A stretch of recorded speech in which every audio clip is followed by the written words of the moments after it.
Vítam ťa na kanále Klub mysliteľov, kde sa čas pomaluje a myšlienky nadobúdajú iný rozmer. V minulom videu sme si rozobrali prvú dohodu, ktorá nás vedie k tomu, aby sme používali slová presne a chápali ich ako pravú hodnotu v našich životoch. Pokiaľ si toto video nevidel, tak ti ho rozhodne odporúčam pozrieť, pretože druhá dohoda, ktorá je témou dnešného videa, veľmi hlboko súvisí práve s prvou dohodou. Link na video máš v popise videa alebo hore v karte. Zostaňte so mnou až do konca, lebo toto video v sebe skrýva posolstvo. Posolstvo, ktoré je jednoduché, ale zároveň veľmi rezonujúce. Pravda je taká, že nebyť prvej dohody, nemohla by za žiadnych okolností vzniknúť druhá. Keď človek pochopí, čo sú slová, na čo ich používame a aký majú skrytý význam, potom sa môže preniesť na dohodu číslo 2. Poďme na ňu. Stalo sa vám niekedy, že sa niekto vo vašej blízkosti smial a vy ste si mysleli, že je to na vás? Alebo sa na vás niekto škaredo pozrel a vám to spravilo zlý deň? Alebo ste po každej vyslovenej vete v napätí z reakcií ostatných? Alebo si občas myslíte, že každý rozoberá vašu osobnosť, čo ste povedali, ako ste boli dnes oblečení, ten trápny moment, ktorý ste zdieľali. A vás to zožiera, máte neustály tok myšlienok. Čo keď to zle pochopil? Povedal som toho dosť? To som nemal povedať. Kto vie, čo si teraz o mne myslí? A v hlave vám behá milión takýchto scén, z ktorých by nedokonalý režisér vymyslel Oscarový film. Spoznávate sa v tom? Ľudia sú uväznení vo svojich vlastných myšlienkach a veľakrát sú ireálne voči realite. Keď vám niekto niečo povie, vy si to vždy zoberiete vážne a situáciu si v hlave prehrávate dovtedy, až sa stane bezvýznamná. Don Miguel Ruiz to nazýval osobnou dôležitosťou. Osobná dôležitosť alebo branie vecí osobne je maximálne vyjadrenie sebeckosti, pretože si vytvárame domnienku, že všetko je o mne. Isto každý z vás už počul, že celý svet sa točí okolo vás. To je čiastočne pravda, ale ak sa na to pozeráme z bežného hľadiska, tak je to náprostý mýtus. Každý človek na Zemi má vlastný uhol pohľadu, každý sa stotožňujeme s názormi, ktoré sme sa počas života naučili, nadobudli a každý má aj rozličnú úroveň vnímania. Niekto má väčšie IQ, niekto EQ. Niekto má radšej život v rušnom meste, niekto zase život mimo civilizácie v absolútnom tichu a v spojení s prírodou. Preto je veľmi dôležité nebrať si veci osobne. Keď sa spoja dva protichodné názory a k tomu aj osobné presvedčenia, tak to často skončí hádkou a zbytočnými konfliktmi. Vymieňate medzi sebou emocionálny jed, ktorý zasahuje hlboko do vás a spôsobí vám poranenia. Nie fyzické, ale duchovné. Vsadím sa, že každý z vás má radosť, keď je niekým pochopený. Keď vás niekto pochváli a vy sa cítite ako hviezda. Bohužiaľ, nie vždy je život prechádzka ružovou záhradou a nie vždy stretáme ľudí, ktorí nás poháňajú vpred a povzbudzujú. Takých je len veľmi málo.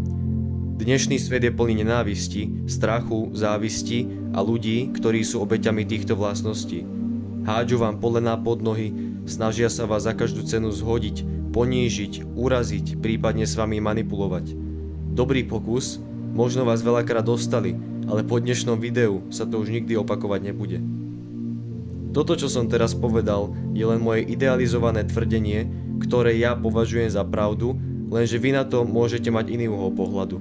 Niektorí z vás už sa chystajú vypnúť toto video a ísť pokračovať scrollovaním na Instagrame, iní pozorne počúvajú a sú zvedaví, o čom budem rozprávať ďalej, a ďalší sa chystajú písať nejaké hate komentáre, pretože to, čo rozprávam, je absolútny nezmysel. Je to len váš uhol pohľadu, váš život, váš sen a ja vás nedokážem ovplyvniť, nech mi tam ten hate komentár nenapíšete alebo nech mi dáte odber. Je to vaše slobodné rozhodnutie, ktoré vychádza z vašich pocitov a dohôd, ktoré ste uzavreli so svetom. Vidíte svet vlastnými očami, pretože ste výnimoční. Všetci sme výnimoční.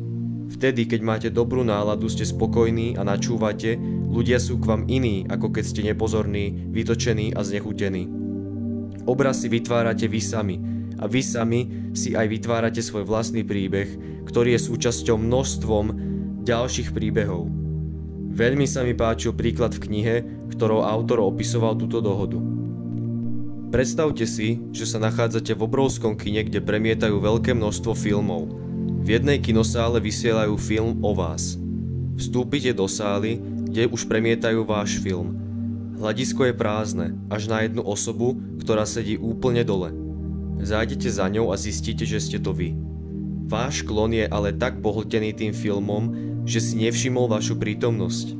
Sleduje svoj príbeh zachytený jeho vlastnými očami. A vy tento príbeh spoznávate.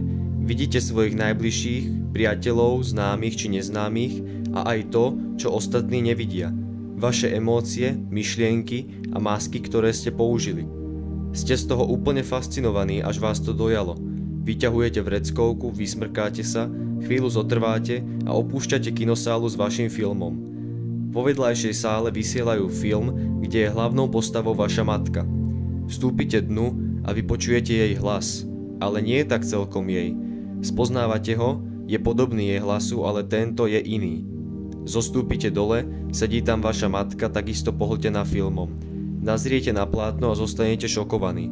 Vaša mama vás vidí úplne inak, ako sa vidíte vy sám. Vášho otca už nevidí ako otca, ale ako manžela. Vášho brata vidí ako syna. Všímate si, že je úplne iná, ako ju poznáte. Jej spôsob vnímania je pre vás cudzí.